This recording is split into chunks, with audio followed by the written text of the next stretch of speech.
when you get close to the Republican and Democratic primaries, there's always talk of it will move center, it will normalize, people will start behaving themselves.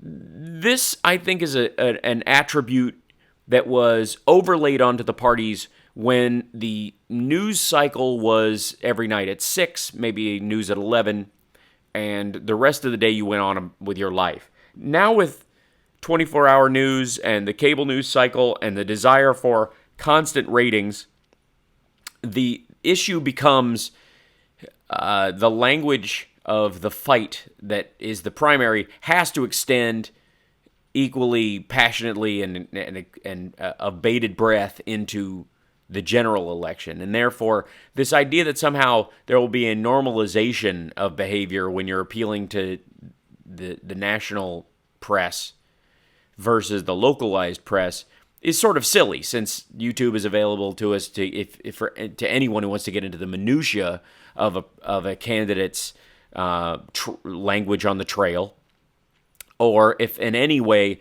and then you always have the national news that is constantly running. It's not as if they've, back in the day when they would just kind of leave the candidates alone to the local affiliates until such time as they were ripened by the process. Now it is straight and away a cable news election and a right-wing radio election. These are the two forces that have come together to create the perfect storm of passionate, ignorant voters being very angry and letting that anger dictate who they're going to vote for. And this is specifically, certainly more so on the Republican side. And that language, drives them to say things like, I just want somebody who can take down the establishment. I'm just tired of the insiders. I think we need an upheaval, or everybody's corrupt, get them all out. And this sweeping, lazy language has grown increasingly strong over the last 15 years or so. In no small part due to the fact that Republicans have handed over their party quite readily to a group of people who I believe are lead poisoned from spending their time at gun ranges with no ventilation and poorly the effect of poor nutrition and a bad education system and homeschooling and neo-Christian mega churches that are 100% about politics and only use the teachings of Christ as a leverage on those on politics so that they can drive a certain group to the polls. So USA Today, Huffington Post, when you say that Hillary Clinton wants to pummel Bernie Sanders, I don't want to overreact to language, but when you use language like that, it carries weight with it. And I think it's quite simple that Hillary Clinton, we use the word beat, and it's, a relatively violent word. But since we equally use it in sports, as pastoral as baseball, or you can beat someone at a game of golf, it's less dramatic than pummel. But this is what it takes to try and get news attention on the Democratic side compared to the Trump mania on the right. And the reality of Trump is, and I think we saw a little bit of that this week in the debate, is that he's by no means impervious, impossible to beat. He's by no means a juggernaut that can't be stopped with, incredible support and passionate followers. the reality is that the only reason the Republicans have had any trouble whatsoever getting rid of Donald Trump is because they're still trying to maintain their party. They're still trying to actually have a chance at having a Republican Party after this is all over. So they can't use the language he uses and flippantly make up facts or be overtly, perversely racist and enjoy it gleefully. He can't threaten, the rest of them can't say how much they want to punch a protester in the face because they actually have constituents. They actually have, people they are beholden to, interestingly enough, that are not corporations. They actually have to respond to voters to some degree. And as right-wing as a lot of their voters are, a lot of them also have kids. And it's not particularly helpful if you're trying to teach your kid conflict resolution and to use his brains instead of his knuckles, and the presidential candidate for your party just says he wants to punch a protester in the face for wearing a sarcastic t-shirt.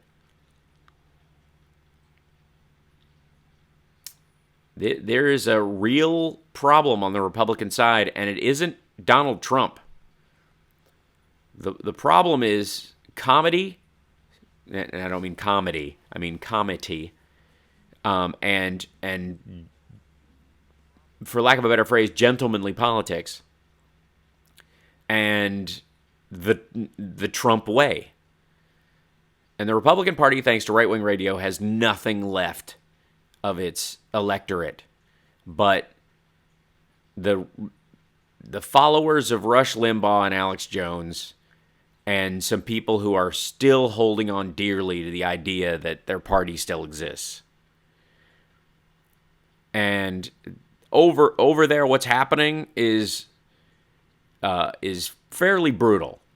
The language is despicable. The policies are grotesque.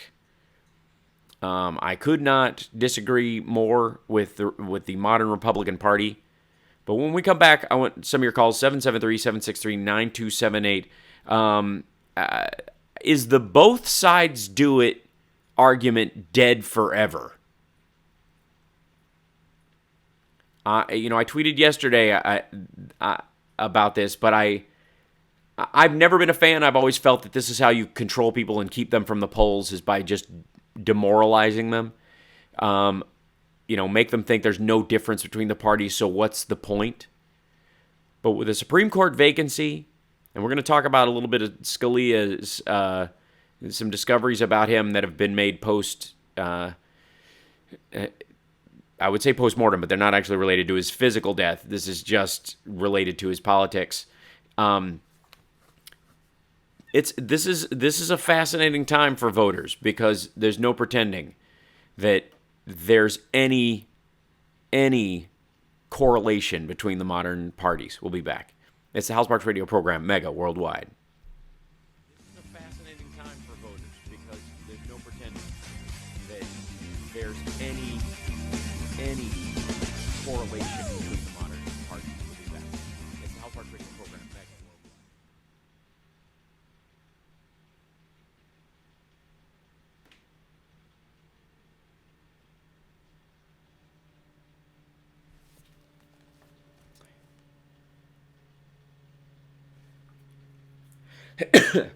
Hi, everybody. Problem is, Republican Party is full of Republicans. That's right.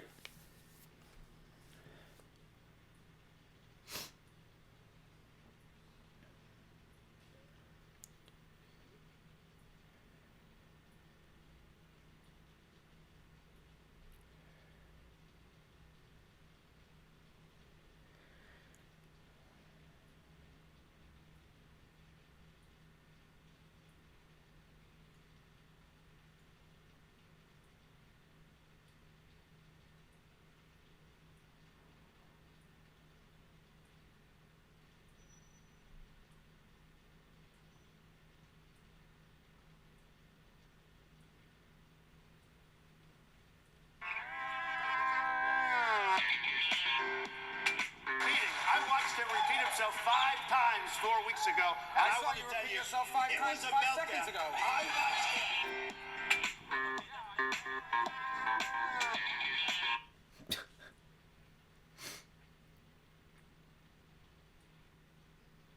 One minute. Okay.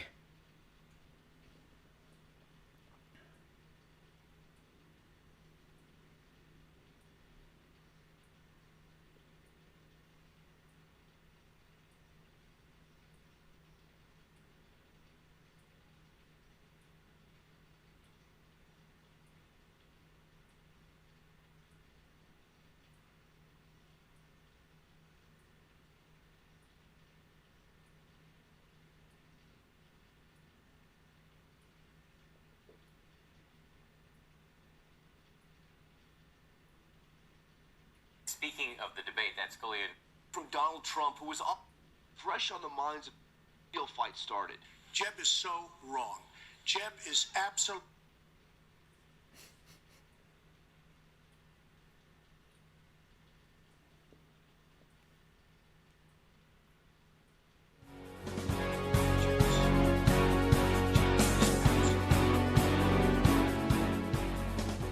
This is Tom Hartman, and you're listening to the Hal Sparks radio program, mega worldwide on Chicago's Progressive Talk, WCPT. Welcome back. 773-763-9278 is our number. The idea that there is a modern Republican Party, or that the polling in any way makes sense these days. I'll give you an example. Okay, so most of the time when you're talking about even national polls, you put Hillary Clinton up against Donald Trump or Marco Rubio, or you put Bernie Sanders up against Donald Trump or the like, and you ask likely voters, because they like to get a poll for if you're going to be the Washington Post, or you're going to be the Wall Street Journal, or you're going to be New York Times, you're going to want to ask voters who voted last time, who are actually going to vote this time, what they're going to do, and you're going to base your poll on that. You're not just going to call 1,000 households randomly and ask who's there, what kind of voter they are. You've got a preconceived notion of who you're reaching out to in the very beginning. You have, like polling places take advantage of people who are hardline and attach themselves to issues. So let's say in 50,000 households, you end up with 40,000 Democrats and 10,000 Republicans. When they do the poll, they're going to call 500 of the Democrats and 500 of the Republicans. They're not going to look at the national party identity that is active now. They're going to go with people who, by the way, voted in the last 2 cycles that have been largely anti-Obama actions. The Republican Party has pretty much drummed up their perma voter is now a right-wing listener of hate talk, and that person, when they call, is not going to be, for the most part, a Kasich voter. They're not going to be even a Rubio voter most of the time. Most of the time, they're going to be the most extreme and power-based candidate. Now, much has been made, of course, of the idea that Trump's followers, the people who are actually supporting him, psychologically need a leader, are very their idea of, they want someone they can follow passionately. They don't actually care about details or facts coming from that person. They just want him to act strong. They think that is significant enough.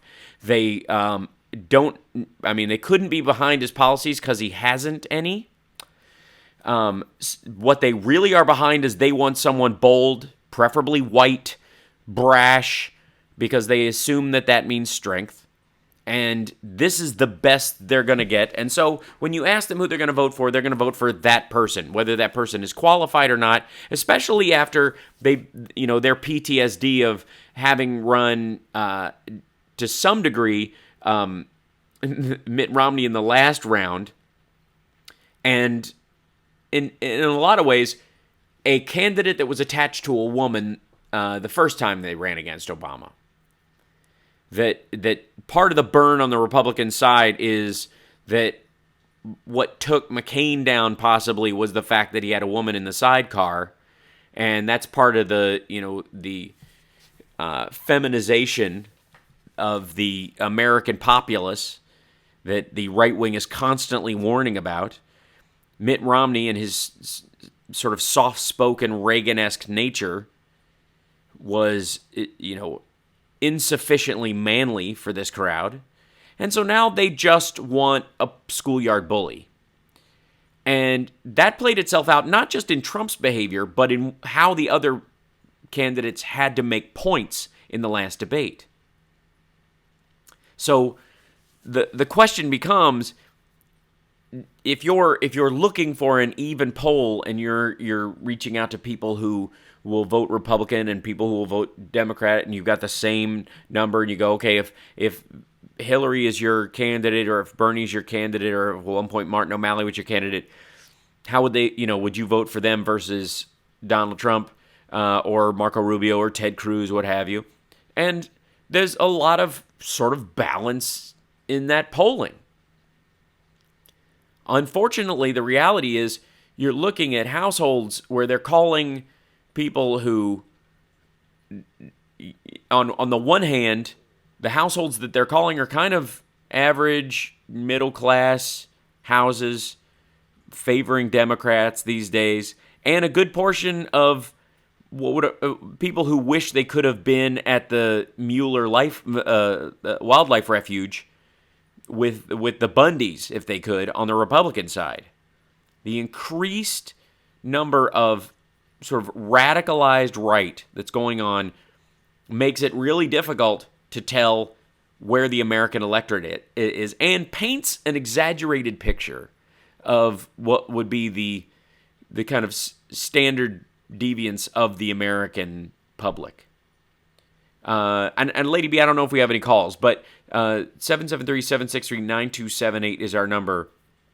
We do have callers. Oh, okay, good. All right, well, let's grab one. I want to grab one at least before we go to the break. And then we're going to discuss, I mean, the polls are happening today.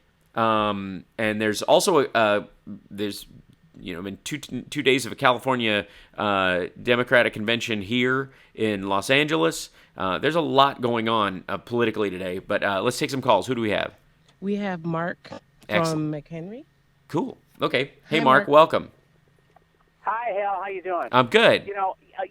You have really nailed it, and I've been saying this all along. I have seen the rise of the takeover of the Republican Party and conservatism by the fringe element seems to me to coincide exactly with the rise of Rush Limbaugh, which, frankly, coincides with the ending of the fairness doctrine, the myth of the liberal media.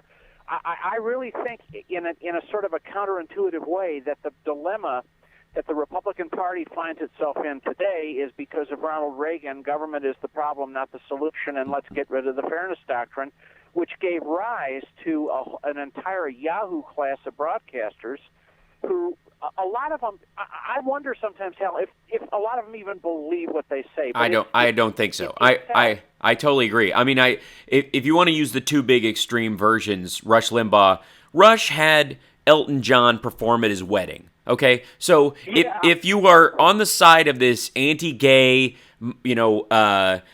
monstrosity that is the modern Republican Party, still fighting Don't Ask, Don't Tell, and DOMA repeal, it's still adamantly using this as a social weapon. Ted Cruz is arguably in second place behind Donald Trump because of his fear of liberal social engineering, allowing gay people to adopt and have kids and teach in schools and all this kind of stuff. If Rush Limbaugh actually believed that, there is no way anybody but, one of these like ridiculous 10-gallon hat country stars would perform. Many of whom, by the way, are gay and in the closet, but that's another conversation. So, and then the other one is Alex Jones, who apparently is making money hand over fist, calling that the end times are near and that, the government's going to snipe him at any turn. And the reality is he's going to die, just like most Americans, from, cake-induced heart attacks. Yeah. Exactly. Yeah, it blows my mind. But really, I if you really want to look at we've had broadcasters before. You had Father or whatever his name in the 40s, and Chicago used to have a guy by the name of Howard Miller, who was a Right. sort of a right winger in the 60s. Sure. But it's really since the advent of the early 80s and the end of the Fairness Doctrine that really I think I think has contributed to this, and I don't know how they get out of it. I really and they are a minority. They're a very loud fringe minority, but you're right, they are a minority. If you, I keep telling my wife, with the amount of hate that was showered on Obama during his first 4 years, how the heck did he get elected in 2012? Right. Because he had the votes, and the loud screaming right wing fringe is not necessarily as powerful as some of us fear they are. Well, sure. There's usually one bully on a playground, and they're loud and pushy, but they are certainly outnumbered. And usually that their reign comes to an end when either a single person with a group behind them stands up to them, or the group as a whole does so. And I think that's what you're seeing sort of on the Republican side right now, as they desperately try to recover from the Trump effect within their party, when they've literally just handed it over to him and his ilk to play with, because they view, look, anytime you're running a political party where their entire theme is shrink the size of the organization I am seeking to lead because it can't be trusted even when I take over. That's the irony, is that these people don't run the Republican Party. And we got to take a break. I beg your pardon. I went over the break. I appreciate the call. When we come back, I want to discuss that. The Republicans are running for an office they don't want. We'll be back. The Republican Party, and we got to take a break. I beg your pardon. I went over the break. I appreciate the call. When we come back, I want to discuss that. The Republicans are running for an office they don't want. We'll be back.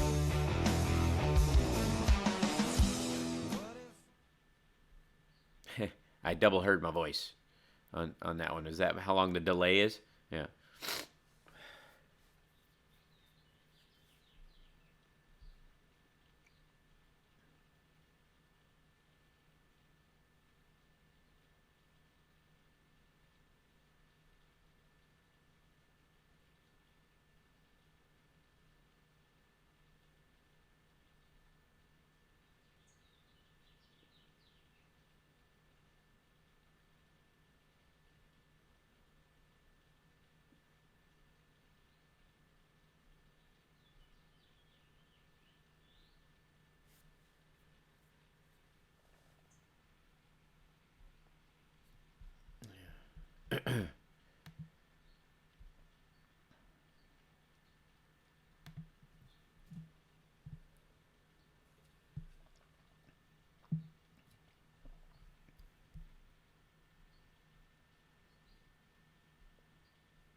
Find that.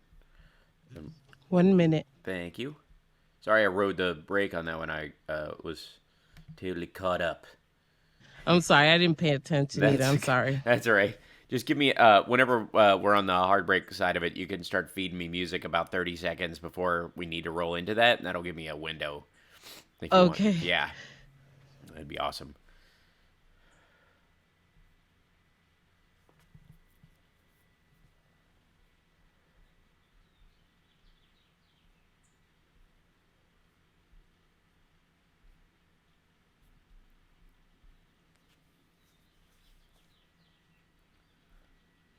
Are you? Where's that article?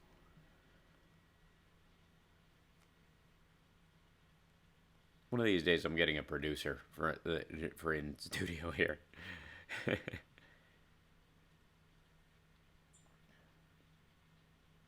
There it is. Now back to the Hal Sparks radio program, Mega Worldwide, 773-763-9278. Welcome back. So, it's hard to feel sorry for Paul Ryan, the newly elected House Speaker. He's having a really hard time presenting a budget, and one of the reasons is mainly because of what Daily Kos calls the secretly elected heritage crew creating headaches for House Speaker Paul Ryan. He began the congressional session in January promising that once the House failed one more time to repeal Obamacare, they'd get the 2017 budget and spending bills done first thing. First thing, by the way, has turned into March, and March is clearly going to turn into something sometime maybe before November, because the House Republican Conference can't be led except by the Heritage Foundation. With all the money its attached Heritage Action Group has to spend. Further complicating Speaker Paul Ryan's effort, the Heritage Foundation, the right's most influential think tank, and by the way, they used to be Thom Hartmann's neighbor at his studio in D.C., and so whenever I would do my show out of Thom Hartmann's studio, you would see the Heritage Foundation's Wi-Fi come up, and the desire to hack just was overwhelming at times. Anyways, let's see. Unveiled the right's most influential think tank unveiled a budget blueprint that goes far, far beyond anything Ryan is proposing when it comes to slashing government spending. The aggressive conservative wish list provided by to Politico is likely to increase unrest in the Republican conference. And boost hardliners' resistance to leadership's pitch of sticking to a spending deal made with President Barack Obama. The point of the blueprint is to both educate the public, but also to influence Congress and the presidential candidates, said Paul Winfrey, director of the Thomas A. Rowe Institute for Economic Policy Studies at the Heritage Foundation. The list of stuff that they allegedly have, these are folks who are against school lunches being healthier at all. This is the generalized idea of what they want. They want slow the growth in spending while fully funding national security needs, cut taxes by $1.3 trillion over 10 years, balance the budget within 7 years, reduce spending $10.5 trillion, cut the deficit $9.2 trillion over 10 years, eliminate budget gimmicks, establish a process to address unauthorized appropriations, eliminate programs that produce favoritism, and limit opportunity. That's the big one at the end, which means stop giving stuff to all these women and minorities because it's not fair to us because we used to be way ahead, and now they're catching up and it's scaring us. Okay, let's see. Here's just a few to choose from. Repeal the USDA catfish inspection program. Withhold funding for federal fruit and vegetable supply restrictions. Prohibit funding for national school lunch program standards. Eliminate the Office of Community-Oriented Policing Services. Eliminate the Legal Services Corporation. Reduce funding for 4 programs in the Department of Justice. Just 4 of them. Just pick 4 at random. I'm guessing they've got a list of which ones. Cut funding for non-combat research.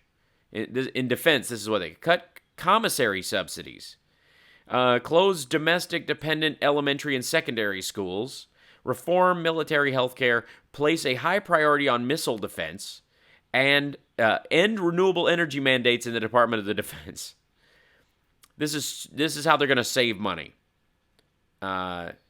Eliminate the Department of Energy's Advanced Research Projects Agency Energy Program. Reduce Department of Energy Basic Energy Science funding. Eliminate the Department of Energy Office of Fossil Energy because they keep coming up with this is a terrible way to spend our money and use our resources. Eliminate the Small Business Administration Disaster Loans Program. Meanwhile, these guys are against not bailing out big corporations and the banks if they need it. Just for the record. Eliminate the Community Development Financial Institutions Fund. Eliminate fire grants. Reduce funding for FEMA's Disaster Relief Fund. Ensure an effective vetting process for refugees, which I don't know why that's a budgetary concern. Let's see. Eliminate the National Clean Diesel Campaign. Eliminate the National Endowment for the Humanities. Eliminate the National Endowment for the Arts. Rein in the EPA's ozone standard. And the list goes on and on and on and on. Prohibit any agency from regulating greenhouse gas emissions. Prohibit funding for the Waters of the United States rule.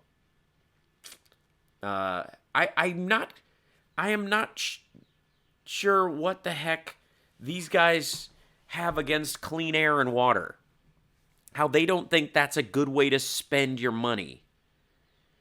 If you from a budgetary standpoint, who thinks that you turn a profit in government other than the health, safety, and opportunity of the public? If you want to run the government as a business, understand that lead poisoning in water and the hundreds of thousands of people who die every year from medical and pharmaceutical interactions, that's indicative of a downturn in profits, kids. If you're going to run this place like a business, the amount of cash you have on hand is not what's indicative. Now, nobody on the Democratic side is saying that debt doesn't have to be handled, and the vast majority of the debt we take on, no matter what they tell you about China, mostly comes from our own Social Security payments. The Social Security Trust Fund is owed the most money, has been the most borrowed from to pay for the Iraq and Afghanistan wars and the war on terror and any number of other programs and to fill budgetary gaps. China has about 8% of our debt. They bought it in bond form. We didn't ask for a loan. They bought it just like anybody else. They bought it because they believe it's trustworthy and it's a good place to put a percentage of their money, like a lot of foreign governments. They buy American bonds and invest in America in different ways. But ultimately, the idea that somehow that most of our debt comes from China, which is a great talking point on the right, but not actually accurate by any measure, is a tough one when you're talking about actually governing. When you look at the Heritage Foundation's list that they handed to Paul Ryan, poor Paul Ryan, and you understand that it is reflective of right-wing radio and Alex Jones and the rise of the neo-Christian, we want the Ten Commandments in front of every courthouse so we can ignore them because we want the death penalty. We want the death penalty to happen within 10 miles of every concrete version of the Ten Commandments that says thou shalt not kill. We're not going to prosecute coveting. We're not going to, we would have to upend the First Amendment for the first two commandments to actually be legally viable in any way. And as a matter of fact, the First Amendment is directly contradictory to the first two commandments. Thou shalt have no other God before me certainly is in contrast to freedom of religion. And thou shalt not take the Lord's name in vain is a violation of the First Amendment and the right to free speech. So while these guys cry out for some sort of moment where we return to our Judeo-Christian roots, understand that the essence of our government was actually created ignoring great parts of them, specifically the Ten Commandments. But you would know that from the right-wing radio's direction and the Trumpification of the modern Republican Party. It would be nice to have a debate between two legitimate parties that actually had political philosophies that were helpful and functional in certain circumstances. And you could argue for the best way to do it. But in this case, that's not happening anymore. Your calls after the break, 773-763-9278. Circumstances, you could argue for the best way to do it. But in this case, that's not happening.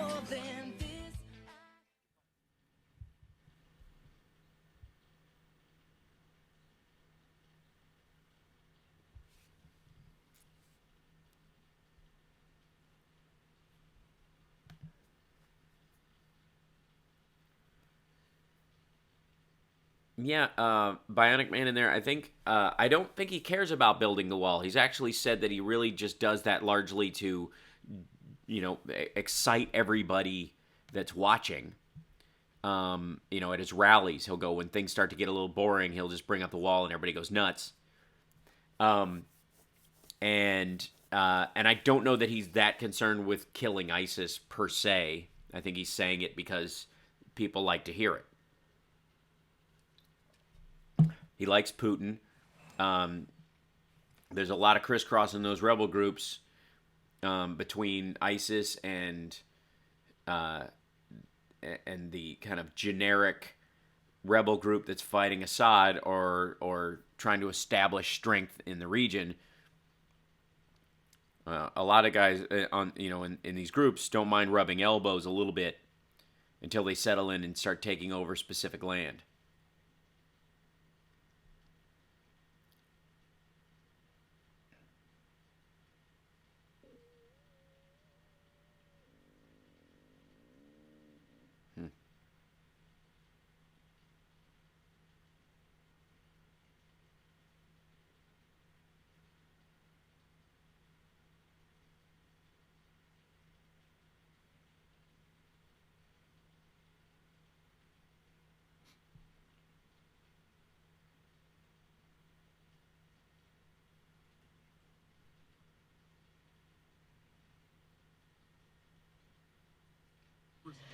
"30 seconds, and we have Steve from the Gold Coast, Lisa, and Tom." Excellent. Thank you.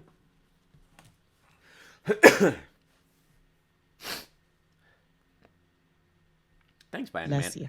Yeah, thanks. Yeah, those. I'm not shocked he won Nevada at all. Some of the, guy owns a casino. I mean, a hotel right near the Strip where they were having these.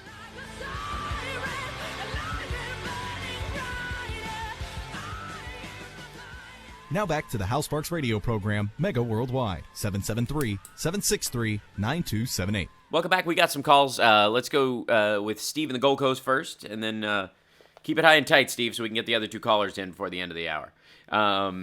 Well, I mean, yeah. You raised a number of really important points here. And it's funny because you absolutely hit it on the head with regard to, this sort of misperception that somehow, there is the right and the left, and that both sides have extremists. Right. If Fox News aired that footage of the two new Black Panthers, and standing in front of a polling place, just one more time, they really should have paid these guys a salary. Yeah. Because that was their idea as to, this is the left. This is what the left would do. They would stand there, with clubs, and somehow they would prevent anybody who wanted to vote Republican from doing so, as compared to, actual attempts at voter suppression. Right. The kind of things that you had in 2000 in Florida and all over the country in terms of voter ID laws, that actually suppress voters, not a couple of guys who, by the way, didn't get prosecuted because nobody could come up with, an individual who said that they felt intimidated by these guys. Right. But again, this is the balkanization of, how we get our news in this country. And if you're a Republican, if you're far right wing, this is who you turn to every day. You're not tuning into Hal Sparks. You're not looking for an alternative to what you already think you know. you're going to listen to Alex Jones and Alex Jones's gospel, and then this is where you're going to get your perceptions about the world. And there's a reason why the list that you ran down talks about funding ballistic missile technology. It doesn't talk about the fact that we have soldiers who have to collect the equivalent of food stamps, SNAP, because they aren't paid enough, right? In this country. So, but by all means, let's go ahead and fund ballistic missile technology. By the way, when was the last time we needed to use ballistic missile technology? Who is this great foe that we're going to be fighting? Everyone who we've been fighting over the last 15 years are people who we need to fight on the ground. Mm-hmm. We're not going to be using ICBMs against them at any time in the future. So why is it that we need to fund this? Why? Because that's where the profit margins are for the big companies who supply the military-industrial complex. Right, but and a lot of these are in these kind of districts that are important to the John Boehners of the world. Right, and the last point I wanted to make was, we used to think that that it was third world nations that would elect or put into place a strongman. Mm-hmm. But Donald Trump has evidenced the fact that we still have a contingent in this country that are willing to put into place a strongman, someone who has no substance, someone who has no answers to any questions, who simply is willing to tell you that you're going to be better off than you were. Right. And that it's a testament to the fact that we are we're not as sophisticated as we once thought we were. Well, I think we've also ignored the fact that we have sections of this country that are effectively third world in how they are run. We have huge pockets of abject poverty and dying cities that have a cross between either their industries have been forcefully by corporations moved overseas or to Mexico, thereby decimating the town, or quite frankly, a town that outlived its usefulness because it was a transportation-based town in between two main shipping or distribution points and used to be necessary for trucks to fuel up, people to stay overnight when transportation was at its infancy. And now these cities are just not as functionally important. And instead of recognizing that and eventually using ways of either rebuilding these cities based on a new functionality, and some attempts have been made certainly in a few cities. And as we get into a more Wi-Fi based economy, there's a lot of room out there for a lot of these cities to rebound that way. But it won't be until generations pass through and out of these towns that can actually happen. Let's grab another caller. Who do we have, Lady B? Thanks, Steve. We have Lisa. Cool. Hi, Lisa. Welcome. Hi, Hal. Thanks so much. It's funny. You touch on so many amazing subjects. I learn so much whenever I'm listening to you. Now I want to say 150 things, but I know we're short. So one of the things, earlier in the show you were talking about with Donald Trump and the anti-establishment conversation, right, and how it is really tapping into the angry Americans where they feel unrepresented and unheard. And one of the things that I'm afraid of, what I'm seeing more and more, particularly on social media, this movement against the established politician, right, that we need to get people in office that have never been there before, that they're not bought and sold, but yet we would lose, for example, here in Illinois, we have Senator Durbin, who is experienced, who understands policy. When you're a politician, you have to be an expert on healthcare, on pollution, on interstate commerce, on labor, on education, on so many things. And you don't get there when you're a freshman. Mm-hmm. President Obama was just in Springfield addressing our legislature, in particular because we have an unbelievable blockade right now. And he talked about some of his experience as a rookie freshman and the things he did not know about the process. And I'm so afraid that, as people are leaning towards the Trumps of this world, that, they think that change is better, that by having people who are inexperienced, it's going to be better. But that seems to me to just lay the foundation for the lobbyists to have even more power, because how will you know how to vote on a policy unless you are led to the trough? Well, yeah, and here there's in Illinois, also, we had if you have this kind of revolving door, if you shorten the circle of the revolving door, basically you end up with the pigs that come to feed at that trough are looking for a quick feed and a runaway. So instead of having the, with some regularity, and this is something that's very difficult to address or fix, the Evan Bayes of the world, for example, spending a good, section of their life in public life and then taking advantage of that and later on becoming a, using everything they know as effectively insider trading.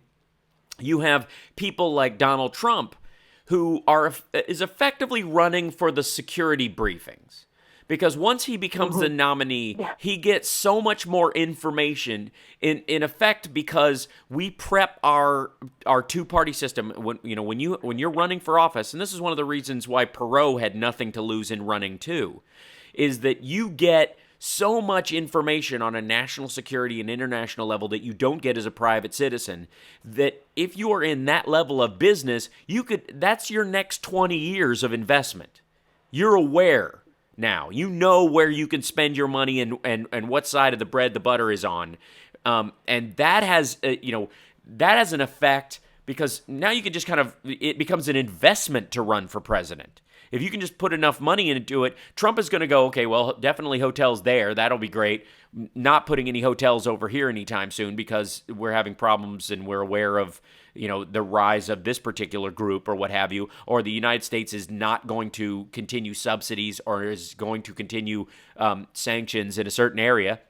He's going to know about those things and be able to manipulate his own finances with that information just by running for president. So if you want people who are just going to come in who know nothing about the process, understand that they're going to come from a myopic standpoint. You either vote for somebody who you think represents your actual ideals and actual plans, what you might think might be a good idea. And I don't have a problem if people thought that somehow, if they're just as dumb as Trump and they think a wall that big is important, and that if Vicente Fox calls them out, they're going to say, oh yeah, well now it's 10 feet higher. If that's their idea of a plan themselves, then I almost get them voting for Trump. But the problem is they don't care what his plan is.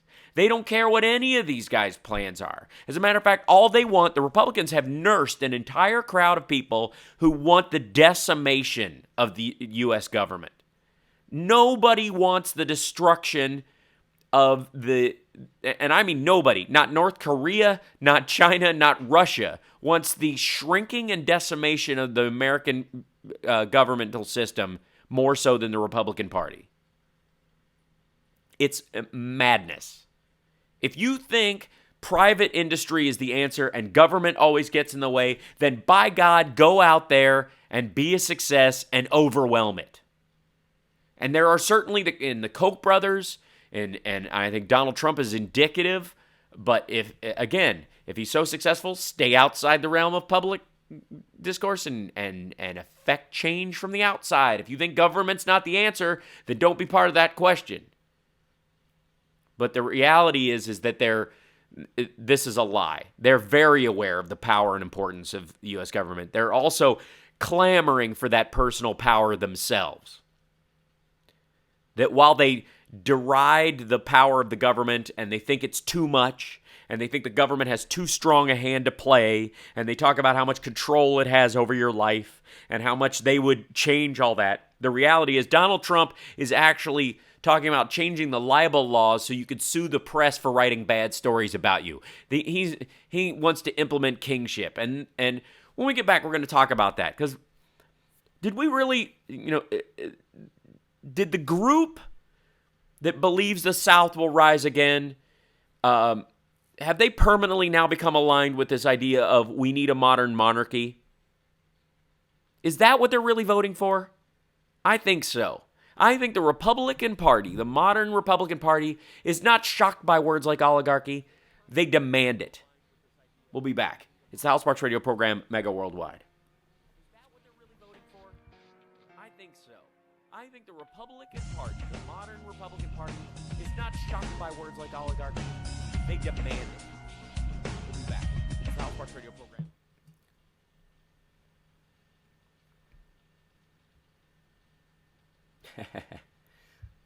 I liked Germany quite a bit while I was there. I have to admit. A Unitarian president. That's right. Yeah. Well, the idea is that, I mean, they loved the idea of the president being able to walk all over the Constitution and make up his own rules when Bush was in office.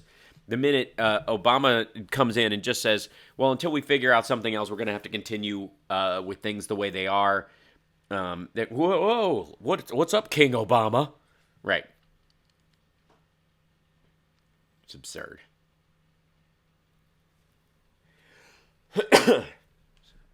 Excuse me 1 second, guys.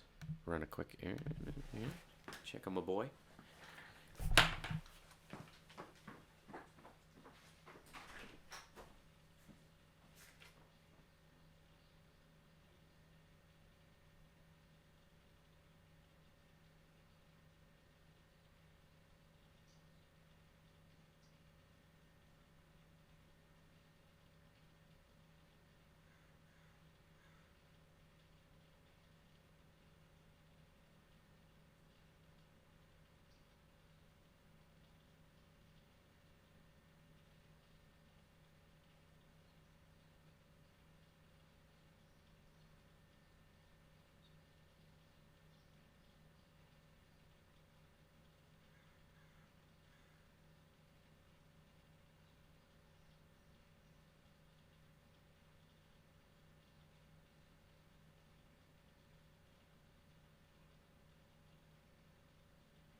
And I'm back.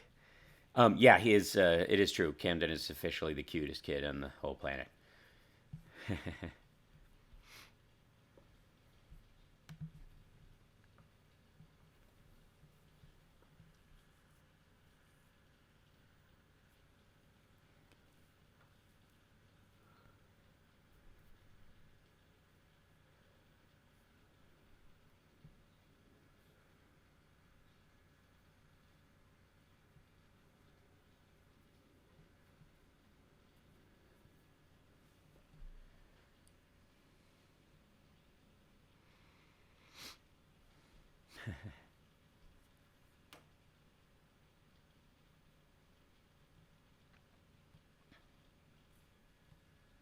Well, the interesting thing, Carl, and I'll pop back on. When you talk about like evolution, the reality is, one of the misnomers that always gets thrown around by the right, and that they have a real hard time. We did not evolve from apes, which is true. We didn't evolve from apes. We and apes had a common ancestor, and some evolved like us, and some didn't. Some were more environmentally suited to stay in a more primitive, functional form, and then some of the offspring were more suited for higher intellectual, social situations, and quite frankly, to get away from the environment that they were in. That one of the things that kept them alive was their ability to run long distances and that kind of stuff. And so it was, as we evolved thumbs, and that was a very distinctly important element of being a primate, and as Homo sapien came around. But one of the other big factors they don't really talk about is our ability to run long distances, and it was maybe one of the single factors that made human beings a functional species over time. But insofar as, 1 minute. the new studies coming out that there was a portion of humans that males, male humans that mixed with Neanderthal women and produced, quite frankly, a version of humans that are a lot more authoritarian and violent. Oh, hi, Chud.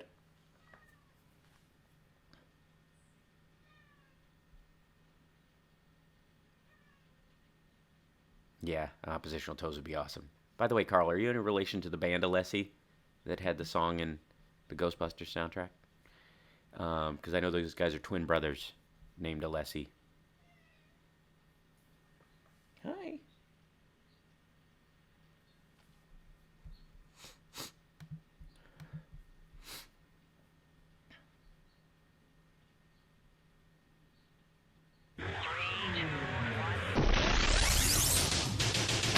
You're listening to the Hal Sparks radio program, Mega Worldwide. I've had people walk out of me before, but not when I was being so charming. Video streaming at halsparks.com. Well, I don't care for you or for the putrid sludge you're troweling out. Damn puss-faced little pimp stick. True progressive talk. Might be a good time for you guys to give up. Welcome back. So, while the South Carolina voting is going on today for Clinton and Sanders, today is also the California Democratic Party convention. It's a 2-day. Today is day 2 of the California Democratic Party convention in San Jose. The speakers are a who's who, including the vice president. Senator Barbara Boxer will be speaking. House Minority Leader Nancy Pelosi. Kamala Harris has weighed in on the election herself. Alex Padilla. Excuse me. A good portion of them, and delegates are talking at length about the important issues that Democrats want dealt with by government. You literally have Assembly Speaker Tony Atkins and State Controller Betty Yee kicking it off the convention with an appeal to low-income Californians to apply for a new state tax credit that would allow they could put an average of $900 back in their wallets. An estimation of 600,000 Californians are eligible for that state income tax credit, a $380 million program approved by the legislature. Can you imagine the Republicans opening up their party with an appeal to people to take advantage, the average voter to take advantage of a tax break provided to them by their lawmakers? Of course not. Essentially, the Republican Party has boiled down into a group of YouTube commenters running for an office they no longer want. So the question becomes, and by the way, most of the idea of them doing their job or not doing their job, that Democrats have had a real problem with, and we've used this as a big talking point, as if it actually matters to any of these people. The Republicans themselves could not care less that all they say is no, that they shut things down, that they've had to close down the government, they've had any kind of budgets not passing, all the elements of normal government. That if it were a business, which they're so apt to say there's some comparisons between a government and a business. If it were a business, it had been shut down for inaction or not paying its taxes or any number of damage to the community, poisoning the water supply years ago. The Republican Party, every element that the Democrats, when we actually make a complaint about government, the Republican Party in its modern form sees that as a victory.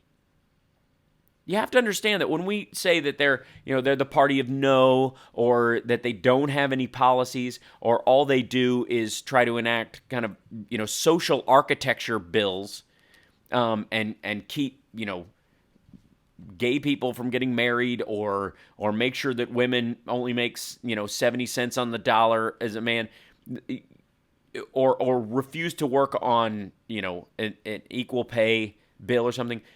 Understand that this is a stopgap party. This is a party that's entire structure is built on just shutting down progress.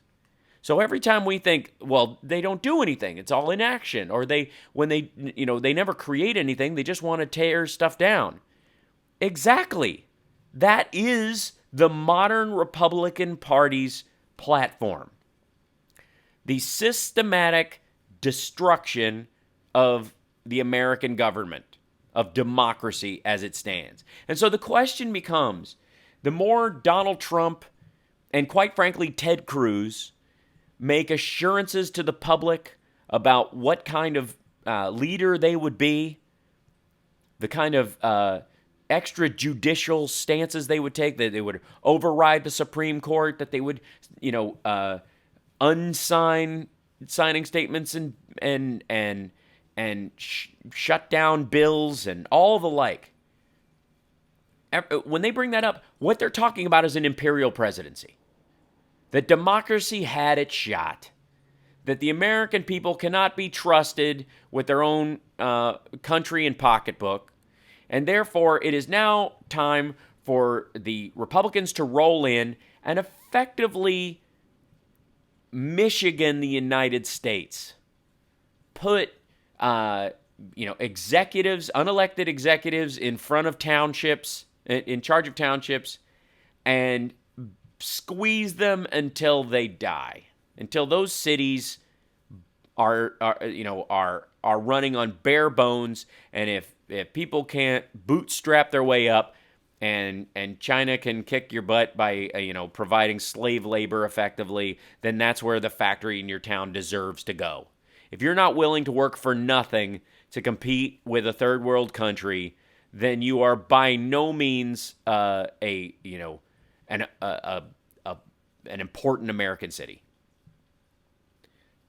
Donald Trump is running to be king, and his supporters are looking for a king. Ted Cruz is running to be mega pastor in chief. The only difference between Ted Cruz and Donald Trump in effect is that one of them is coming from the Supreme Leader CEO side, and the other is coming from the Supreme Leader Ayatollah side.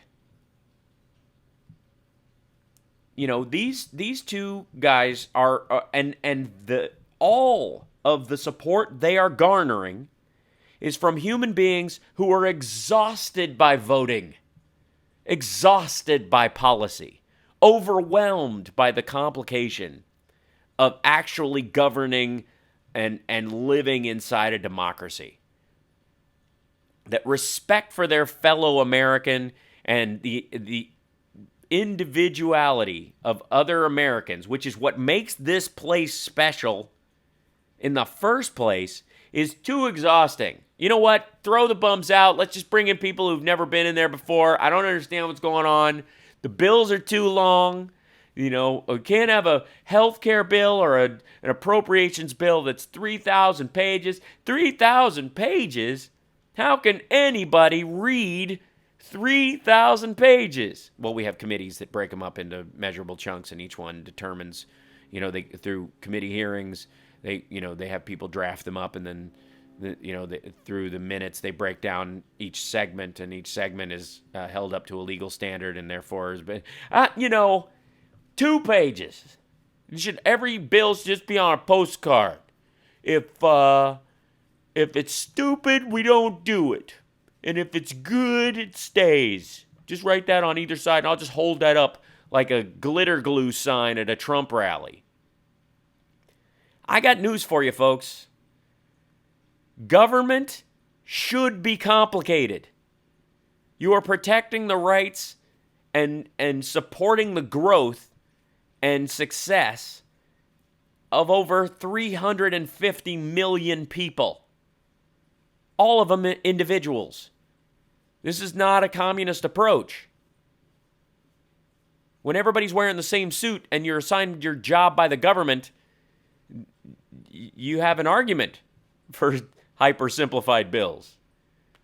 But if you're going to allow people to stretch and really try in every possible avenue, you got to set up bumpers so that they don't cross over into somebody else's lane too, while doing as much as you can to support it. So this idea that you want something simple run by, the irony too, that in business, we'll come back after the break. I want to talk to you about, Sanders and Clinton both rightfully saying, let's get the money out of politics. And there's a place where it actually exists that nobody's talking about. We're going to talk about that right after the break. But this idea, well, we'll be back right after this. I want to make sure I have enough time in the next segment. 773-763-9278 is our number. Nobody's talking about. We'll talk about that right after the break. But this idea, well, we'll be back right after this. I want to make sure I have enough time. I've got a cat on my lap this whole time. Judd just came inside and said hi. We do have Mike, Tim, Donald from Aurora, and Carl from Nashville. Oh, great. Okay, cool.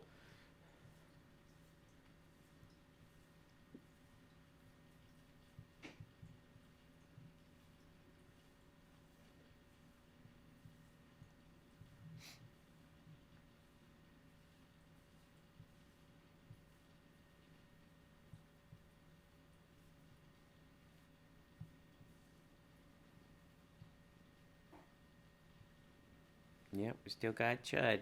Still got Chud right here.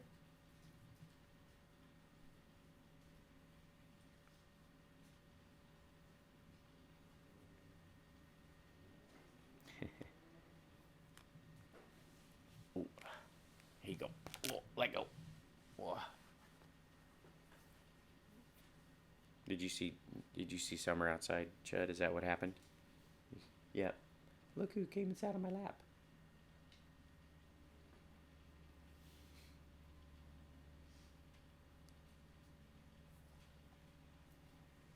Nearsighted. Shh.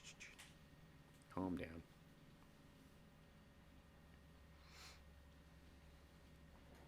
There you go.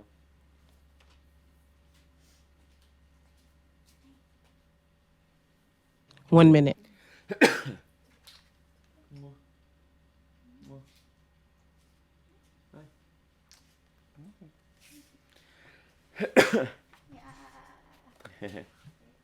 Sorry. Yeah. I cough and scare her. Yeah, sorry. Stavros Blofeld. That's right. I wish there was a button where I could push and Driftglass would just fall into a pit full of sharks with friggin' laser beams on their heads.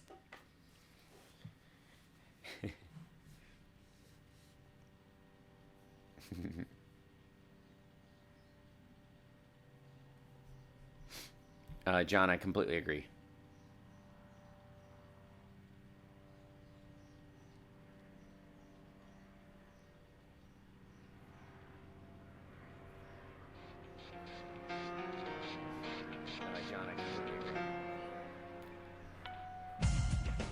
Now back to the Hal Sparks radio program, Mega Worldwide, 773-763-9278. By the way, we have a great chat going on right now at the YouTube channel. Don't forget to, I'm posting the link on my Twitter feed right now. At Hal Sparks is, of course, my Twitter.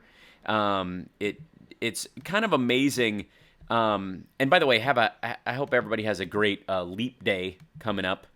Very exciting. Always nice to have an extra day in your year. But we have a great chat going on in here at any given time, and not only is the conversation germane to what's going on, but also it kind of extends beyond it. So I really want to tell everybody how much I appreciate you guys being in there. So don't forget to like and subscribe and join us there. The more viewers we get, the more technologically advanced we will get as well in being able to stream this and do all that kind of stuff. So what I was saying right before the break, and I'm going to take some calls, was that it amazes me that on the Republican side, what they want is simple. You know, they want let's simplify this. And why do we have big 3,000-page bills when dealing with things like the Affordable Care Act, which is basically reforming the entire insurance system in our country, which was bilking customers and denying them what they had paid for and paid into when they needed it the most. There was a lot of, because it was multi-industries, it was people's health, their lives are on the line. Yeah, it's going to be a little bit of complication. Meanwhile, if you start asking these people if hedge fund managers and credit default swaps and all the nonsensical aspects of Wall Street that capsize the economy need to be refined, need to be clearer, need to be less murky. Regulation needs to be able to get a clearer picture of what's actually sold to whom and when. Nope. Republicans will always default to, oh, well, Wall Street knows what it's doing. Got to have a free market, right? Free market should be able to write as many, lines of code for their automatic stock buying and unbuying software that's running 24/7 that causes crashes now with a decent enough regularity that they're now we're setting up a situation where one of the most important regulatory aspects of the Wall Street system in the future will be automatic stock buys by algorithms, not human beings. The idea that these folks want simplicity in government, which is to provide rights and protections to the public, but could care less about the complexity of industries that have forcibly bilked the American public, put us all on the financial hook for their behavior, just proves to me that what they want is a king. That's what they want. Bold is enough. Like them loud. Trump looks like an old world, Rob Roy-ish syphilitic king, so he'll do. Schoolyard bully is the closest thing to a king, we know how to see in this country, so that's who it'll be. Never mind the fact that if you put Rubio and Cruz's votes together, they're bigger than Trump's individually, so there's a section of the party that, the larger general group of the party doesn't like Trump.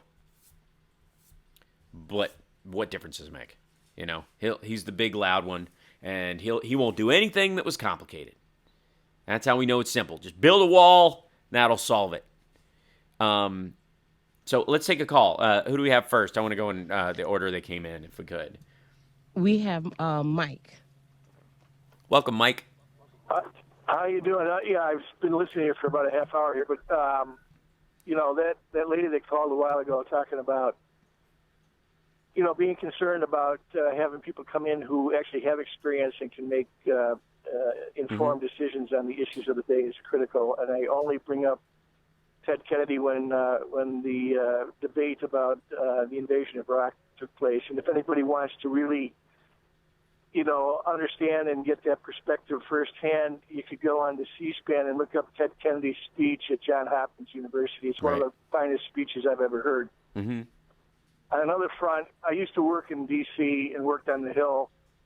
In fact, I was working for Mondale back when William O. Douglas stepped down from the Supreme Court when he had his stroke. Right. And he was replaced by John Paul Stevens, who at that time was the most conservative voice on the court. And he was nominated by an unelected president. Right. Where we are today in the country is we have a leader of the Senate that is an obstructionist. We all know that, and I don't want to get into the emotional pitch there. But the lesson here is that when Jimmy Carter ran for president in 1976, his presidential campaign budget, I believe, was about $30 million. The net value, net worth of his vice president, Walter Mondale, when you included his house on Cleveland Street in Washington, D.C., was about $172,000. The antagonism of one party to the other was was born with Lee Atwater, who worked for George Bush, right? And he used the other people and caricatures of other people to promote getting funds to put more money in the coffers of the politicians so that they could run. Now, after I left Washington, I went and worked in the consumer packaged goods industry. If I had the kind of money that would blow up other products at the rate that we spend money to blow up other candidates, I'm amazed that anybody's even listening to shows like yours or anything else, because you're so disgusted you wouldn't buy another product, and God knows that then the voice of craziness emerges, and we now are in a situation where in the era of obstructionism, without any knowledge and any art of compromise, which is really what public service is all about. Right, it has to be. And That's what anyone who runs for office isn't running for themselves. And real quick, yeah. 2 words. Sure. Public servant. Yep. We have lost that in our politics. I think I think that's based on security fear a lot. That nobody whatever looks. Fear you want to put in, whether it's the Democratic side or the Republican side, you're at 2 extremes here, my friend. And I, it's just amazing. I don't know that I do. Again, that's how I started the conversation in the first hour. So you may not have heard that part, but I don't buy into I didn't hear that, no. Yeah, I don't buy into the both sides do it anymore. I certainly was not a fan of it for a long time, and I find it's a way mostly used to water down the vote by saying, well, you might as well stay home because everybody's bought and paid for. So, there's no difference between Democrats and Republicans. That conversation is now effectively a dead argument. I think, but when you're talking about modern conservatism, genuine conservatism, people who actually have conservative thought, I think most of those people are conservative Dems these days. They would, the Jim Webbs of the world are as conservative as anybody almost in the Reagan cabinet was. And what's happened to the Republican Party is it's just off the range. They've just, turned into a nationalist hick party, with everything based on fear of attack. And so when you can't use the term public servant when you think of soldier or general. Nobody looks at a general and says public servant, even though that's what they are. The languaging doesn't fit. You want somebody macho. You want, you prefer soldier and general as the idea. You don't attach those. Same thing when you start hearing about commander-in-chief. Commander-in-chief is a way to macho up public servant into language that appeals to people who think that they're under attack all the time. I got news for you, folks. You're not going to die from a terrorist attack. The chances are it's going to be a heart attack, a car accident, or a bad medical interaction. That's your statistical opportunity right now. Unless you've been struck by lightning twice and it's your turn to be the one person killed by a terrorist. Most people are killed by people who are murdered are killed by people they know. So this idea, and let me take one more call before we go into the break. This idea that why they're seeking an imperial president, why the right is seeking somebody who is macho first and a thinker second, is because of their perceived threat idea. That ISIS is on the march, and that's what's going to get them. Let's take a call. We have Tim. Yeah. Hey, Tim, you got a couple minutes, so fire away. Oh, cool. I was writing about this the other night. Okay. The authoritarian personality type is attracted to people like Trump, who want a king, who want somebody to give them ideas of bigotry, racism, build a wall. Right. And these people are following Trump right to the T. Yeah, you're absolutely right. I mean, they want to see someone reflected in the office that's like them, and they view themselves as armchair kings. They sit there. The irony that we have a democracy that is slightly taken over right now by armchair kings who sit there with a remote control in their hand, going like it's a king's scepter, going off with their head, off with their head, off with their head as they change the channel. Is is sad in insofar as a state of a modern democracy. But the reality is, this is who those folks cling to. You're talking about guns and God and that idea. That's true. They will cling to that until they find someone they can cling to stronger. We're going to take a break. I appreciate the call. More of your calls after this, 773-763-9278. Who paid for the trip that Antonin Scalia took to that ranch? Who? We'll be back. More of your calls after this, 773-763-9278. Who paid for the trip Antonin Scalia took to that ranch?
We have 1 minute. We have Donald from Aurora and Carl from Nashville. Cool. Let's let's start with Carl, and then we'll get Donald. Okay, cool. Yeah.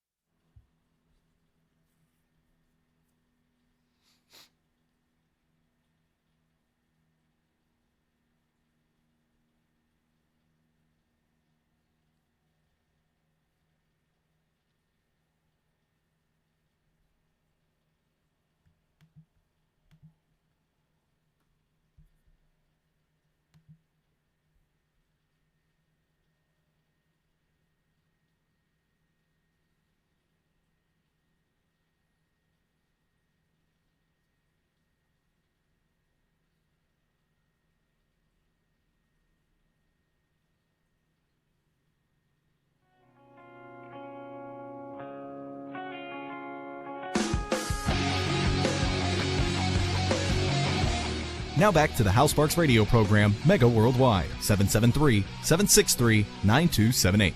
We'll get to your calls in just a second, 773-763-9278. It turns out Antonin Scalia took hundreds of free vacations paid for by nobody knows. Apparently, they don't have to disclose who pays for free trips when you're a Supreme Court justice. When Supreme Court Justice Antonin Scalia died, he was on a free hunting trip sponsored by a friend who had business before the court the year before. That's the guy who owns the ranch itself. He stayed there. Nobody knows who paid for the flight there, the private flight that he took there. Turns out Scalia took hundreds of free trips, more than any other Supreme Court justice on the bench. According to the New York Times, which examined the Center for Responsive Politics database, Scalia went on at least 258 so-called subsidized trips between 2004 and 2014. In 2014 alone, the paper reports he took at least 23 free trips to places like Hawaii, Ireland, and Switzerland. For comparison's sake, the next most traveled justice at the same time period was Stephen Breyer, who took 148 trips, and John Roberts, who took the least, which was 48 trips. At least some of Scalia's free trips were for business purposes like giving speeches, participating in moot court events, or teaching classes, but not all. Scalia was reportedly participating in a group hunting trip with a secret all-male society when he died. I'm going to mess up the name on this. The Society for, what are they called? I almost said St. Hubris. The all-male society of wealthy sportsmen called the International Order of St. Hubertus, which they wear a lot of big robes, and they have a motto, Deum diligite animalia diligente, which means honoring God by honoring his creatures. And I think honoring in this case means killing, because it's a hunting club. So I guess the word honoring is synonymous with killing. So I don't know if we can look forward to Bill O'Reilly's next Killing God book, based on the honorary International Order of Saint Hubertus, the patron saint of blowing an animal away to show your appreciation for it. Apparently, in 2011, Scalia declined to recuse himself from the Citizens United case after it came to light that he and Justice Clarence Thomas had attended a Palm Springs retreat funded by Charles Koch and the Federalist Group, which reportedly sponsored at least 21 trips for Scalia to places like Park City, Napa, and Bozeman, Montana. The group, which also sponsored a trip for Justice Samuel Alito, declined to fund any trips for the more liberal justices. Funny that they weren't going to. That's curious how one would think they're fair and impartial. There you go. So, curious that. When we talk about Citizens United and we talk about money in politics, almost no one brings up the money that goes into these folks, into the Supreme Court. There needs to be a review process, like there is in Congress, for every trip you take and every move you make, not to get too police on it. Anyways, let's take a call. I think we have Carl from Nashville is actually waiting on. Yes, we do. Oh, right on. Excellent. Hey, Carl, welcome. Hey, thank you very much. You know, you bring up something very big. We don't have much oversight over the Supreme Court. And as a matter of fact, the Supreme Court has ruled over America like 9 kings and queens for the past 40 years. Sure. And I think they need to have more scrutiny. I don't know why do we think that they're any better than the morons that we have in Congress?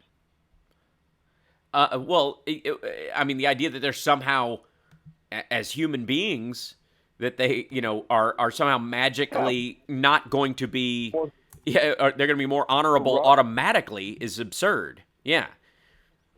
And that's the way just the fact that we don't see them on camera. They're almost like this mysterious part of our governance, but they're a third of our government. They are the third wheel of our government. Mm-hmm. And yet still, whatever the things that they do are so disproportionate on what happened to our country. It's amazing that they're not under more scrutiny, because I see a lot of those pictures when they're all on their little secret dinners and on their safaris, and they're like, wait a minute, these are not kings and queens of America.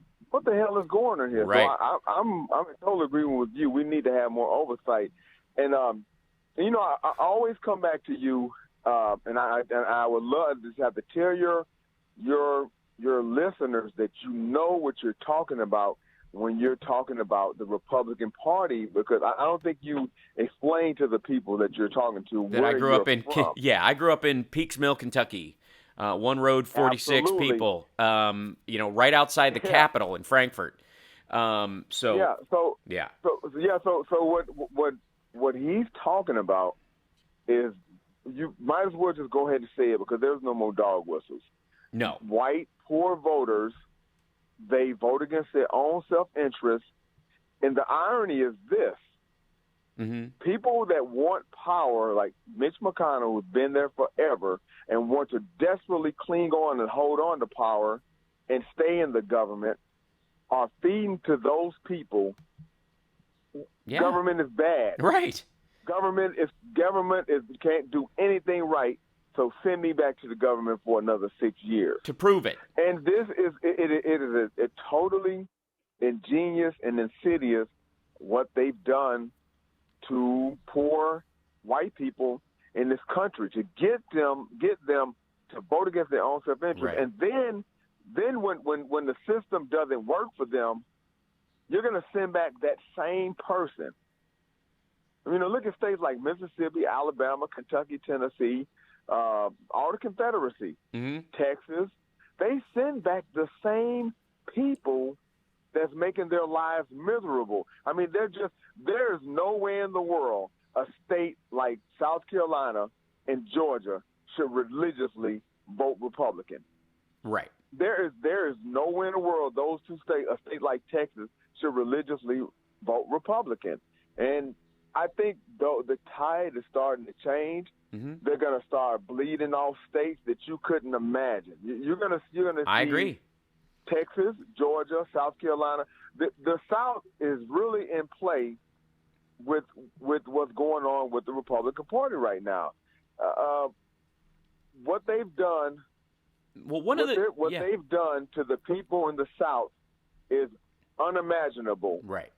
And what the people to the South allowed to be done to them are unimaginable. And when it happens to them, it ends up hurting the rest of the country. Because you have people that's in power that's effectively telling you they're not going to do anything. They're not going to pay for our pipes, our infrastructure, our bridge. They're not going to do anything. The only thing they're going to spend money on is military. And quick quiz fast. Right. You know who has the largest Air Force in the world? Us. Us. You know who has the second largest Air Force in the world? Us. Us. The United States Air Force is the largest Air Force in the world. The second largest is the United States Navy. That's right. When the last time we've had a dog, when you're talking about in the ballistic missiles in the last hour, when the last time that we had a dogfight war as far as using jets? It was a little war called World War II. That's right. That's the last time why in the hell do we have the first and the second largest Air Force in the world? Because factories build airplanes. Sense. I'll tell you why. Because you always need, you can always use fear to create more military planes, but it takes actual business ingenuity, thought, and preparation to build commercial planes that will be sold at the same level. That's why. It's artificial industry. It's corporate welfare is what it is. Yeah. Well, and I'm going to tell you this right here, and I'm going to be very blunt with this. Yeah. Until poor white people and white people in general get more afraid of lead in their water from our corroding pipes that's been underneath America for the past 150 years, until they start fearing that more than ISIS, then we won't get anything done in this country. It'll be a slow move because the browning of America that the Republicans fear so much is not happening fast enough to sway enough government office. The average low income white voter that I think, quite frankly, has been ignored at their peril by the Democrats to some degree over time, sort of almost talking past them to minorities of the same economic level. There's reason to reach out to low income white voters and not be ashamed to use the word white when you're discussing them, because they really do feel left out. They really do feel they use the word blue collar worker, and they use all these lower middle class, but they mean white people, right?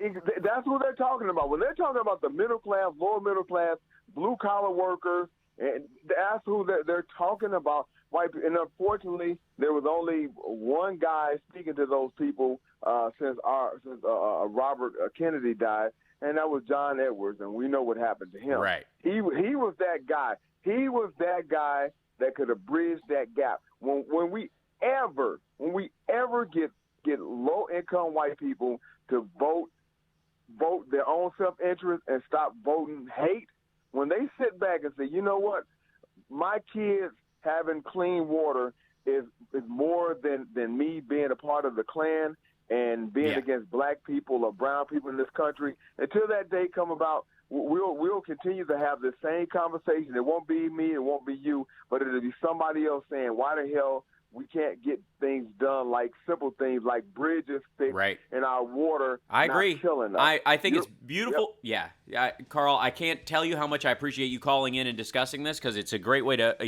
this is a conversation the Democratic Party needs to have. It needs to talk to lower-income white voters, not past them, and respectfully understand that their racial identity is as important to them as anybody else's racial identity. Otherwise, why are there St. Patty's Day parades? Why do Irish Americans pat themselves on the back for being Irish? Italian Americans need the same kind of support. They're all white, and they all kind of fall into the category of white, but there is a real racial identity thing that's not evil, it's just personal, that needs to be addressed at some point by the Democratic Party in a respectful way. If they ever hope to win those voters away from the fear-mongers. Excellent point. We got another caller after the break, and then we got our happy ending. We'll be back right after this. It's the Hal Sparks Radio program, Mega Worldwide. In a respectful way, if they ever hope to win those voters away from the fear-mongers. Excellent point. We got another caller after the break, and then we got our happy ending. We'll be back right after this. I'm hearing a feedback during that little break period, like a low volume version of myself coming back my way. It's not, it's like a 30-second delay or something, Lady B, just so you know.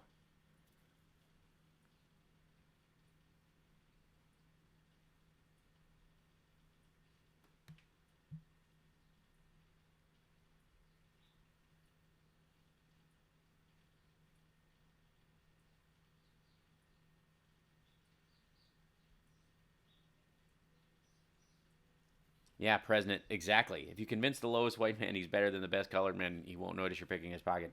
That is literally the Obama presidency in a nutshell.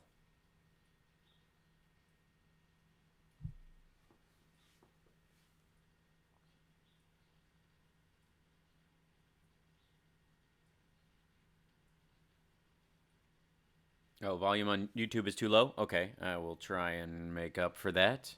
How about that? Is that a little better? Perhaps there. Is that a little better?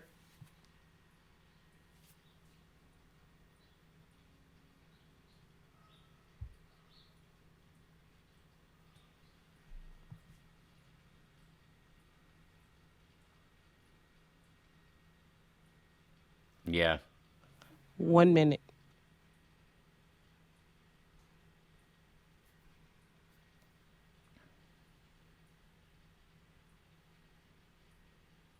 No, Charles, I do think there's a portion. I'm not talking about the abject racists. I'm not talking about them. I'm talking about a very specific group of whites that feel they're depressed by being talked past, not angry. They're not the angry crowd. They're the ones. The angry ones are at the Trump rallies. The sad ones are dying of heroin and alcoholism and obesity. They're eating themselves into depressive deaths. They're dying at a high rate. A higher rate than any racial group in the United States right now.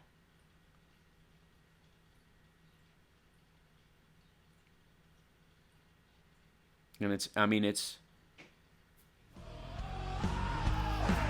higher rate than any racial group in the United States right now. Welcome back to the Hal Sparks Radio program, Mega Worldwide. It's now time for the happy ending. Welcome back. Let's grab one more caller, though, before we do the happy ending. I know we have somebody holding on the line. I just want to make sure he gets in. Do we not, Lady B? Do we have somebody there? Hello. Hey, how are you? Sorry, I didn't get your name. Hi, how you doing, Hal? I was listening to your last caller. He hits the nail on the head every time I hear his voice. The thing Carl from is Nashville. what really is bothering me, and I think I mentioned this before, how important this election is, that we get a Democratic president. Yeah. God forbid if they get into power, the Republicans, and you got Trump as the president, and he might even select the other bully, what's his name, Christie, as his vice president. They're going to have it open to them to select maybe 2 or maybe even 3 more justices of the Supreme Court. If that happens, they are going to put a strong government doing the bidding for the Republican Party for a generation or even more. We've got to stand together, and that's what I feared the most, because I hear too many people saying that if they don't get their candidate, then they're going to step out. And they also talk about the low turnout for Democratic parties, what really scares the hell out of me. I just hope everybody better get their heads out of their rectums, because we're going to pay a big, huge price. Yeah, there's no excuse. I don't want to hear anybody who even makes the even soft noise around not voting or not being motivated to vote is lazy and damaging to the party and to the country. I have zero tolerance for that. This is far too important. It's not any less important, in midterms. This idea that somehow you can kind of pick and choose by when you're excited and when you're not is absurd and childish. Zero excuse. And again, if you're like, but I'm not inspired by who's going to be running for president, fine. Go vote down ticket for everybody. Go do your research. Show up to vote, even if you're just going to vote for one person, you lazy bastard. Because that vote is crucial. And the more down ticket it goes, the more effect it has on your day-to-day life. The absurdity that anybody gets to throw their hands up and say, I'm not voting because of this childish concept of corruption. And when people start talking about Washington, the way the right-wingers talk about Hollywood, it makes my blood boil. It means you're not paying attention, you're being willfully ignorant, and you're too lazy or too busy with nonsense. There are people who never missed a vote on American Idol who can't be bothered every 2 or 4 years to get up out of their armchair and go vote. You either think this democracy is important or you don't. And if you've got to do protest votes down the entire reel, you get up out of your chair and you go. And you take somebody who's lazier than you with you. Period. If you can caucus or you can be involved in a primary vote as well, go. The absurdity that people think that this is an optional act in a country like ours disgusts me. To no end. So, and then looking at a low turnout, and this applies to Republicans too. Looking at the turnout, the reason Donald Trump ran away with, Nevada in this way is because the average Republican voter stayed home. They got swamped by effectively an independent vote within their own party. They didn't show up. It wasn't important enough to them because they're not as excited about Rubio or Cruz as they wish it was somebody else, and it's not quite, and blah, blah, blah. And so they just sold the whole mess down the river. They just said, well, hell with it. I'll vote when it comes up or whatever, or if it's Trump, I won't vote or whatever. Or I'll vote for the Democrat. Which, if you're going to do that, then just switch parties. Stop being lazy. Go make a real decision on that side as well. It's stunning to me that people think that passes for real political discourse these days. The same thing, by the way, applies to that, bills should be shorter nonsense. I don't want to hear you whine about the complications of government. as if that's a legit argument. You should be embarrassed to say that bills should be 2 pages long. When our democracy is here to protect every single individual in this country. Kings write declarations that are 2 pages long. You also can't whine about the president signing statements and then want a bill that's 2 pages long. What's the difference? What's the difference? The other thing, too, is that most of the people who, clamor and freak out about the imperial presidency under Obama, couldn't be more gleeful about it under George Bush. So, on so many levels, we owe it to, quite frankly, the voters we all lament, about every single week. The Republican voter that is uneducated or toxically poisoned by lead by going to a shooting range every week, or votes against their own self-interest. We have a responsibility as progressives for that person to bring them around, to make them understand that we're not their enemy, that the hostility of the modern political discourse does not apply past a certain line. All's fair in campaigning, and we can get all riled up. But the reason I vote for a Democrat every time is because I want this economy and everything to benefit everyone here, not just the people I like. And that's Chud saying it's time for the happy ending. So let's do the happy. And this is an interesting one. By the way, the Superior Podcast is roaring right along. Frank Prather and I are doing a thing called the Superior Podcast. It comes out essentially every Monday. Last week was a little bit late because of travel and whatnot. But we're just talking about bettering yourself, trying to be the best you. And the next one will come out this Monday as well. We're on our 11th episode already. SuperiorPodcast.com is the actual address for it, and you can sign up for it on iTunes and the like. And I'd appreciate it. And that kind of brings me to what is my happy ending this week. I'm a fan of picking. Let's see if I can find, of picking a standard for yourself and trying to, maintain it. And it's not always easy. Nobody's perfect, and you shouldn't let the perfect be the enemy of the good, especially in your own self-growth. And so I found this article, which I really appreciated. It's by Matt Haber in the New York Times, called "For These Guys, Mark Zuckerberg is a Lifestyle Guru." The only thing I would change about this is for these people, because they're actually, you might be surprised, female programmers and tech people and stuff who look at, look for positive inspiration out there. Is the article. Anyone who's ever taken to social media to announce a self-improvement project knows that your friends cannot be relied upon to hold you accountable. Almost as soon as you proclaim your intention to learn French or cut out carbs, the world moves on, leaving you with only your empty promises and scone crumbs on your shirt.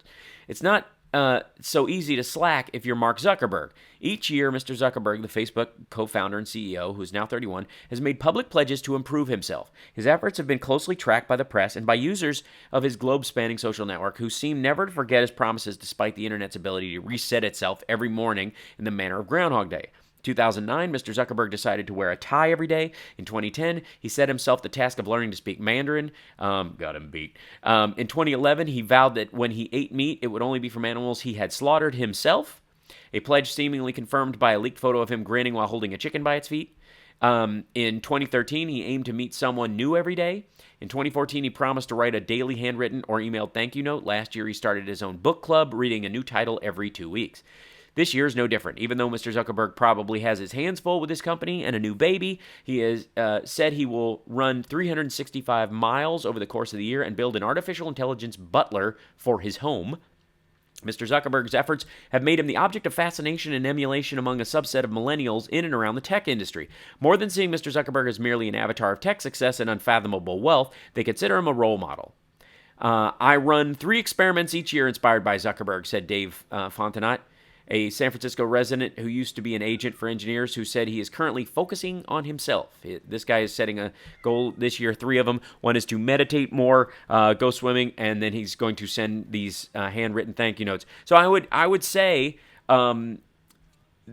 this is we're going to talk about this on the Superior Podcast Monday if you want to tune in, about setting these goals for yourself, whether they should be private or public, and going after them on a daily level. I appreciate you guys listening so much. Thank you so much to all of our listeners and everybody in our chat room. You guys are awesome. We will see you next week on the House Parks Radio program, Mega Worldwide, and we will know what is shaking down in South Carolina. We'll be back next week. Bye-bye. Thank you so much to all of our listeners.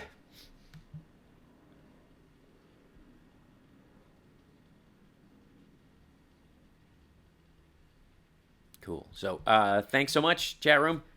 See you guys later on. And you guys were a terrific part of it today. I appreciate that I was able to at least grab a couple of beats from you guys to talk about during the course of the show. Always love it. Thanks so much. Let's see. Yeah.